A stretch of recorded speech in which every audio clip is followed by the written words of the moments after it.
Oh yeah, that's bad. If your ball joint has movement like this, you know you've got a problem. We're gonna go over some of the top problems that we've come to find on this 3rd generation Dodge Dakota. Let's get into it.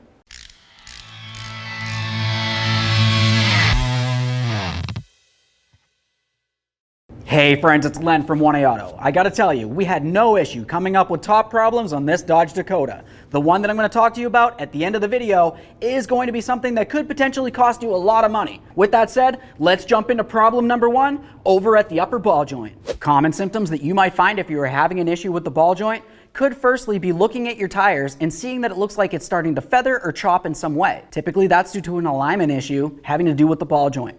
Otherwise, you might hit a bump or two and you can kind of hear a clunking coming from the front end.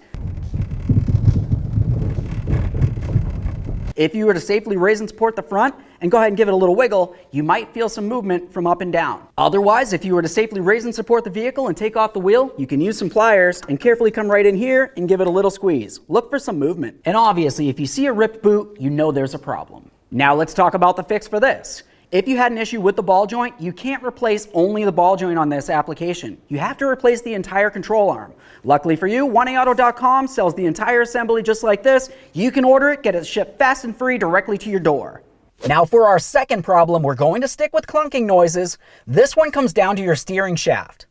Yeah, I'm sitting inside the car because this is where you do your steering from. And it's also where you're going to hear one of the symptoms, and that's clunking.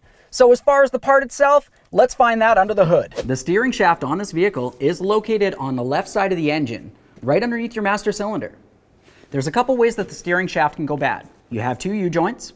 You also have an area that needs to be able to compress and decompress. And on this steering shaft, you also have a vibration dampener in the center of it. If any of these areas have an issue, you could potentially start hearing a creaking noise, a clunking noise, or even find in your steering wheel can do this a little bit, but your wheels don't turn at all. If you found that you had any of these symptoms, you're going to want to carefully remove the steering shaft from the vehicle. You can access it from the top or even from underneath in some instances. If you found that there was any issues with any of the parts on the steering shaft, you have to replace the entire steering shaft. Once you get that in there, make sure you get yourself safely down to your local alignment shop.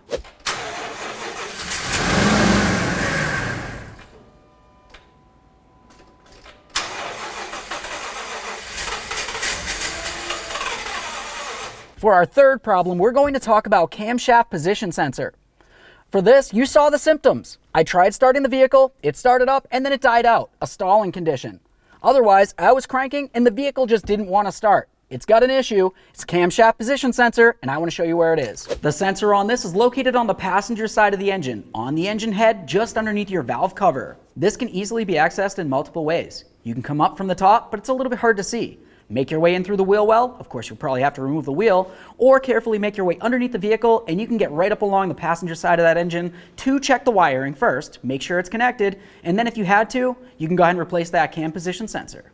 Now let's move along to talking about our fourth problem. This one comes down to manifold issues or manifold hardware issues. Symptoms that you might find with this might be a ticking noise while the vehicle is still cold. Essentially, you just started it up and it's not up to normal operating temperature. If you did find that you had a ticking noise, commonly it's due to a broken piece of hardware. One of the bolts that holds the manifold to the engine is typically damaged. The manifold can pull away, the gasket makes its way out of there, and then of course you're going to start hearing an exhaust leak. You might even smell it a little bit, and that's no good. Your exhaust manifolds will be located on either side of your engine. You can easily access these from either on top in the engine compartment, through the wheel well, or directly underneath the vehicle on either side. If you did have an exhaust leak up at the manifold, it's important to make sure that you fix it ASAP. Any exhaust up near the front here could make its way into the passenger compartment. If you found that you had broken hardware or a damaged manifold, it's a good idea to make sure that you replace them. And when you do it, make sure you replace them with a brand new gasket as well. Okay friends, time for the big problem. This is the one that we've all been waiting for. Problem number 5 comes to your transfer case shift motor. Now if this has an issue, it can be catastrophic to the transfer case itself. What can happen is this electronic transfer case shift motor can potentially make it so your vehicle shifts from 2-wheel drive into 4-wheel drive.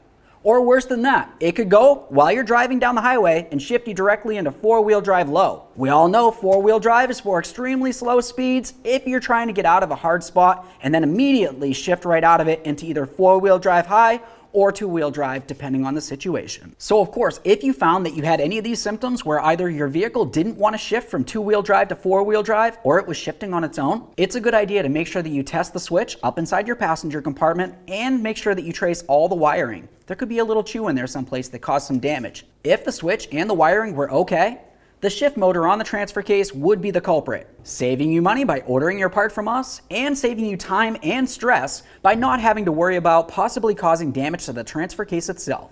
Okay friends, that's what we've got for you for some of the top problems that we came to find on this third generation Dodge Dakota.